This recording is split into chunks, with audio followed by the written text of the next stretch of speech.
Hello, my name is Elena Niles, and this is my presentation for Module 1 and for the class EDL A50 School Law. So let me introduce myself. I am right now in Asuncion, Paraguay. This is my mother's backyard over here that you can see. And I'll try to show you where I am. So I'm going to go to Google Maps here. And if you can see, this is where I'm living in Paraguay right now. I'm going back to the U.S. very soon, today, later, but I've been here for the last 2 weeks. So Paraguay is in the center of South America. So I am in Asuncion right now. Let me see if the map will load, and I'll try to show you. There he is. So this is South America, and Paraguay is a landlocked country. And so we're right next to Argentina, Bolivia, and Brazil. I grew up here and I worked here most of my life. I also had experience 2 years in Cartagena in Colombia up here. And right now, let me zoom in again. So right now I live in Littleton, New Hampshire. So that is up here. So this is where my home is, right next to Vermont. So I live like 10 minutes away from the border. So my home is up here in Littleton, and I'm like an hour away from Canada. And I do have connections with Kansas, though. Let me go back to tell you more about my family. So this is me, Elena Niles. I'm, like I told you, from Asuncion, Paraguay. This is my husband, Steve. And together we have 5 children, 2 from my previous marriage and 3 from his previous marriage. So all of our children are adults now. And a funny thing is, we were recently in Waukegan. We were attending Steve's oldest granddaughter's wedding. So maybe soon we're going to be great grandparents. Who knows? So Amy, she lives in New Hampshire, in the same town we're at. Blake, he lives in Kansas City, Kansas, and Morgan, she lives in Virginia, and Polly, she lives in San Diego, California, and Sophie is our youngest one, and she's right now in Vermont, where she goes to college. These are the grandkids. So this is Amy, Steve's oldest daughter, and husband, Mike. So these are the 3 grandchildren from Amy. And this is Brenna, who just got married. And Blake has 2 daughters. So those are 5 grandchildren we have. And this is my Paraguayan family, and this is my mom and my sister. This picture was taken a week ago. We went to a Brazilian barbecue place. Steve went back to New Hampshire. He had to go sooner than me because classes will start in September 7th, where we're at, and I have to start working on Wednesday, but Steve had to go because he's an administrator. This is my very, very close family. These are the women of my family. And here's my sister, Christina, my mom, my daughter, Polly, and my daughter, Sophie, and me. So even though we live very far away from each other, we keep together. I mean, we keep in touch, and we're part of each other's lives. And this is the baby of the house, Percival. And Percival is a great helper. She helps me to do my homework. She helps me to do my yoga. So among my hobbies and interests is graphic design, and I love art, but I love yoga. So you can see every time I'm on the mat, Percy's there helping me. And sometimes she gives me more help than I want. And I also love hiking. And if you can see these pictures I've taken from my cell phone, you can see why I love hiking. I have, like people call summit fever. No matter how much I have to go, I love to get there. So about my professional background, my first degree is in early education, and then I did a BA in English and bilingual education. I've been working as an administrator in early education centers with full immersion programs in English. And I also, when I moved to Colombia, I became a homeroom teacher in an American school in Cartagena, Colombia. And I had that job for 2 years, where I really, really loved. And then I moved to New Hampshire 5 years ago. Actually, 6 years ago. I've been there for 5 years, where I became a special ed teacher. I finished my master's in Fort Hays State to have my accreditations as a preschool teacher. I'm sorry, special education teacher. And next year, I'm very excited to be a preschool, special ed, and general education teacher. And as I told you, I have experience working in Paraguay and Colombia and the US. So that's enough about me. Now we're going to talk about the 3 levels of government control of public education. So what kinds of support do public schools receive at the federal level? So the Congress releases funds as grants that are distributed to the states, and the states have to make sure that policies are adopted as they are intended to. The federal funds cover about 8 to 10% of public school operating costs. And there are different grants or different ways or policies that are adopted through federal grants or federal monies, like Title I or Title V or Title VII. And there are also many others. Something really interesting that I learned in this module is the tension between the autonomy of states, that the 10th Amendment states that states should be in charge of education. And then also there's the 14th Amendment, other amendments that ensure equal protection or equal rights under the law and anti-segregation. So there are other initiatives like the Elementary and Secondary Education Act that intended to give extra support to those students that have little access to education or funds or resources. And then there's the Individual with Disabilities Act, the IDEA, that is intended to protect individuals with disabilities. And as time went by, federal involvement became more and more intense or heavy because before federal monies or federal involvement were regulating constitutional rights. But with there is like a pull and push and pull among the freedom of the state to govern the education and the federal influence in education.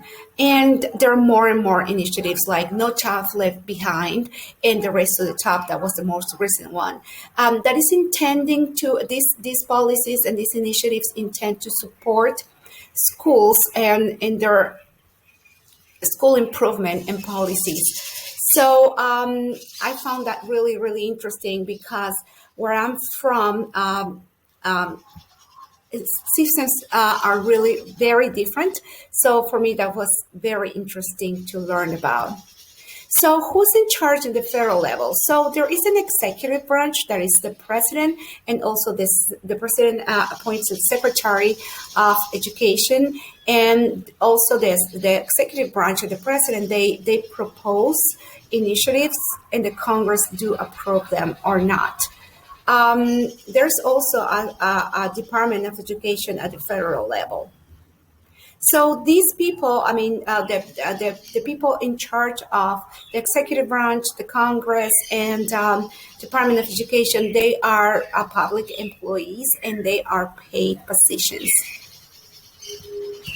I want to go back there to talk about what are the responsibilities. The responsibilities are to dictate policies and to distribute money to ensure that all states and all students in every part of the country have the same access to education, to high quality education. So they do want to enforce rights that protect every individual from discrimination and from segregation and from not accessing education, equal education from others because of their disabilities or genders or race, or ethnicity, etc. So, what kinds of support do public schools receive at the state level? I learned here, I mean, in the United States, that these vary widely from state to state. In average, states are in charge of around 47.1 of schools level.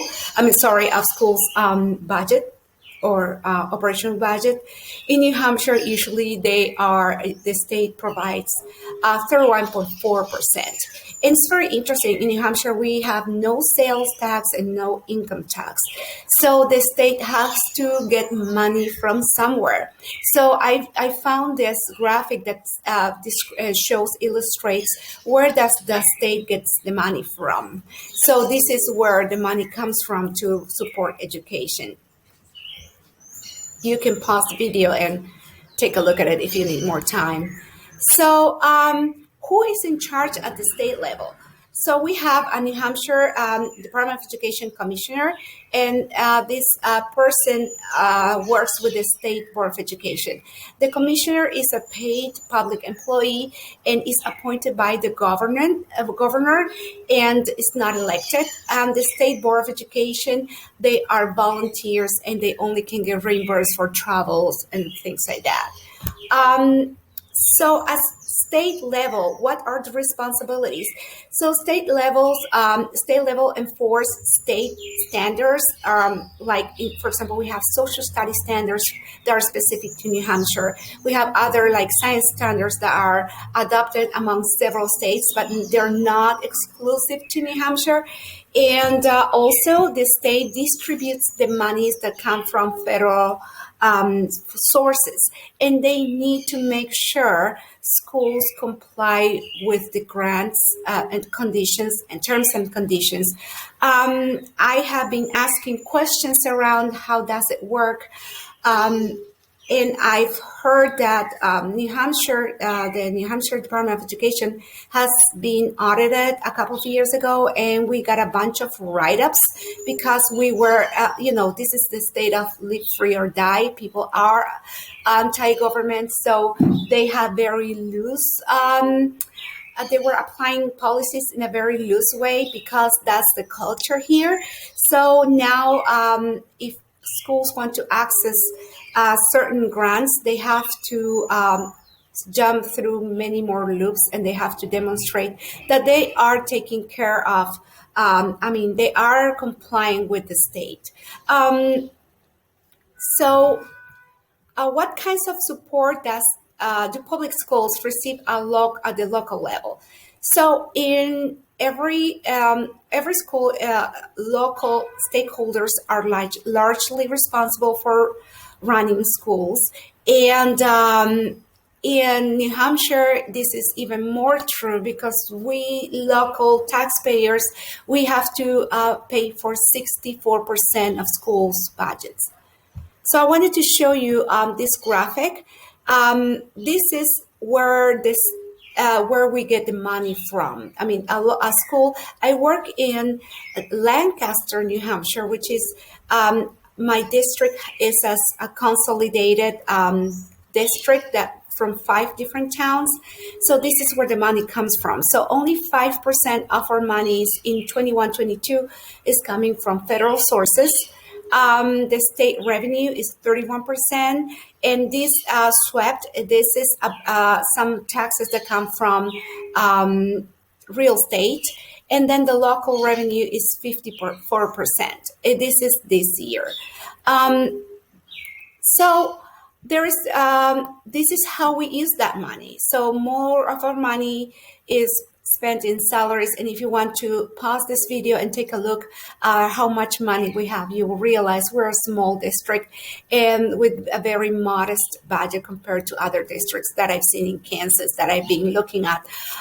Some districts in Kansas City or Lawrence or bigger districts looks really modest in comparison. So who is in charge of the local level? So we have a superintendent of schools. Our superintendent is a paid person, and then we have a school district that is governed by a school board. And these are volunteers; they're not paid in any way or form. And then we have the stakeholders that also have a very strong say in the function of schools. So the superintendent proposes a budget and proposes initiatives at a district level, and the school board approves them or not, and then we present. The district presents a ballot, and they are town meetings where we are. I would say in the district answer questions, and anyone in the town can come and ask questions about how we're spending the money or why we're doing certain things. I attended a very interesting town meeting in the town that I live, not where I work. And for instance, the district proposed to buy a piece of land because they need to build a new elementary school. And the town members were asking questions about why were they choosing this specific piece of land, and they didn't like the piece of land, so it was voted against, and the district was not able to purchase this piece of land. So the stakeholders have a lot of power. Community members have a lot of power on how a school is run and the policies that are adopted. And so that takes me to my next question: what level has the most power and control over public education? I think at every state, it's the local level, that every school district have their own mission and vision, and they determine the direction that they want to go to, and the kind of graduate they have the profile of graduate they want, and they know what they need. I know that this is true at in every state, but I think in New Hampshire and in northern New Hampshire, this is even more true, or I would say there is more. There is more prevalent than in other states. So, which of the three governments have the most influence on these components? I would say that the 6.1 would be at the local level, 6.2 would be at state level, and 6.3 are a federal level, because of the more specific decisions to policies and laws, and all these broader policies that are generated at federal level are described in 6.3. So this is my standard correlation, relevance, and reflection, and my references. Thank you so much. It's been very nice meeting you, and I wish you a great semester.